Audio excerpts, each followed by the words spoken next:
오늘 본문을 통하여서도 계속해서 생활 양식에 따른 결과를 우리에게 말씀해 주고 있습니다. 자신에게 이롭게 하는 행위가 있는 반면에 또한 해로운 행위도 있음을 알려주고 있습니다. 삭과 상에 대한 것으로 생명과 사망을 이야기하기도 합니다.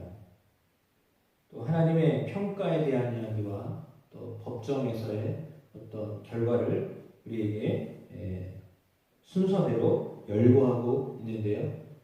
이 땅에서 불의한 사람들이 얻는 것은 불안정한 부의다라고 말해주고 있습니다. 오히려 생명을 주는 것은 공의이다라고 말씀합니다.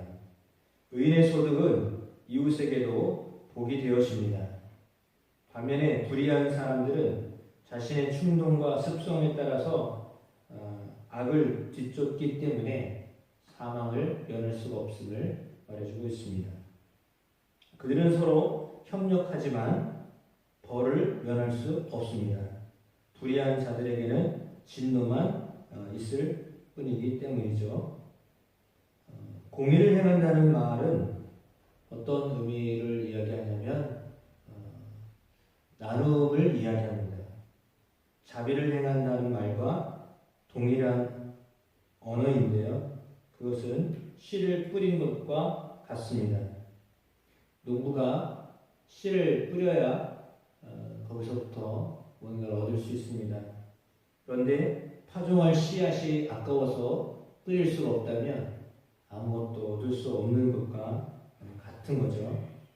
나눔은 바로 씨를 뿌리는 것과 같습니다. 이 나눔의 복으로 사람은 윤택해지는 것입니다. 사람의 절박과 굶주림을 이용하는 사람에게는 저주가 있습니다. 그러나 선을 구하는 사람은 이 땅에서 보상을 받게 되어 있습니다. 따라서 최종 안식처를 부로 확정하는 사람은 미련한 사람입니다. 돈이, 재물이 내가 의지할 것이다 라고 생각하는 사람은 미련한 사람인데, 참으로 안타까운 것은 세상은 점점 부를 축적하는 것이 그냥 정말 부자로 사는 것이다 라고 생각하게 하는 그런 사상이 황금 만능주의가 팽배해져 있다라고 하는 것입니다. 반면에 의인의 열매는 살아있는 생명나무와 같습니다. 하나님을 경외하는 것이 오랜 동안 불의한 자의 형통에 직면이 있고 또 그들의 위력에 대항하여서 분투하는 모습으로 보여집니다. 기독교 역사에서도 우리가 알 수 있듯이 수많은 어려움 가운데, 고난 가운데 이겨낸 사람들이 그 이겨낸 것을 잘 지키는 사람들, 그런 사람들이나 나라들은 그래도 아직까지 그 부유함을 누리고 있습니다. 그런데 그렇지 못한 나라들, 그러니까 세상의 풍조에 따라서 그냥 타협하며 살았던 나라들의 모습을 보면 그때는 그냥 피하고 그냥 넘어가는 것 같았는데 실제로는 그 온전한 어떤 하나님 주시는 안정감을, 평강을 누리지 못하고 있다라고 하는 것을 깨닫게 됩니다.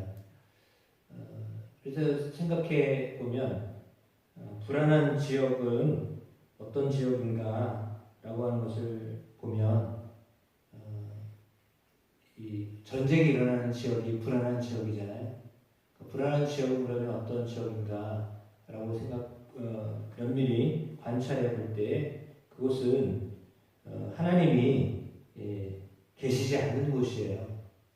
그러니까 하나님이 계신 곳은 그렇게 불안하지 않습니다.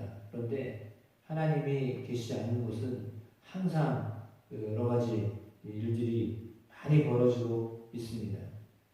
따라서 우리가 하나님을 경외한다라고 하는 것, 하나님을 믿고 따르는 의인으로 살아간다라고 하는 것은 당장은 어려움이 있을 수 있어도 그러나 그 열매는 30절의 말씀처럼 생명나무이다 라고 하는 것을 가르쳐주고 있습니다. 그렇게 의인은 이 세상에서 보응을 받습니다. 하물며 악인과 죄인도 보응을 받지 않겠느냐를 잠언의 말씀 11장 말씀의 결론으로 나와 있습니다. 그렇다면 성경이 말하는 의인은 어떤 사람이고 악인은 어떤 사람인가? 긍휼을 베푸는 사람과 긍휼이 없는 사람으로 대조해서 볼 수 있습니다. 그 마음에 긍휼함으로 사는 사람, 씨를 뿌리며 사는 사람, 곡식을 내놓으며 사는 사람, 구제하며 사는 사람, 남을 윤택하게 하며 사는 사람, 그 사람이 의인이다라는 것을 말해주고 있습니다. 그렇다면 반대로 움켜쥐는 사람, 불을 축적하고 뭔가 더 가지려고 하는 사람, 그 사람이 마치 자기 집을 해롭게 하는 자의 소득과 같아서 그 소득은 바람이다 라고 했습니다. 아무것도 잡을 수가 없다 라고 하는 말씀을 우리에게 가르쳐주고 있는데, 하나님이 우리에게 어떤 삶을 살 것인가, 생명의 원리, 행위 화복을 놓치지 않는 그런 여러분의 삶이 되기를 주님의 이름으로 축복합니다. 그래서 부는 사람을 구원할 수가 없습니다. 그러나 하나님을 따르는 사람에게 분명한 구원이 있음을, 성경은 하나님을 따르는 사람에게 구원이 있음을 분명히 우리에게 가르쳐 주고 있습니다. 자신의 부를 의지하는 사람은 쓰러지겠지만 의인은 가지처럼 쭉쭉 뻗어나갈 것이다. 그것이 28절의 말씀입니다. 따라서 하나님이 여러분의 삶에 늘 그 요셉의 풍성한 가지와 같이 그런 은혜들을 누리게 하시는 가정 다 되게 하시기를 축복합니다. 주님을 의뢰하고 그렇게 부지런히 선을 구하며 나아갈 때 은혜가 우리 가운데 늘 넘치도록 허락하여 주실 줄로 믿습니다.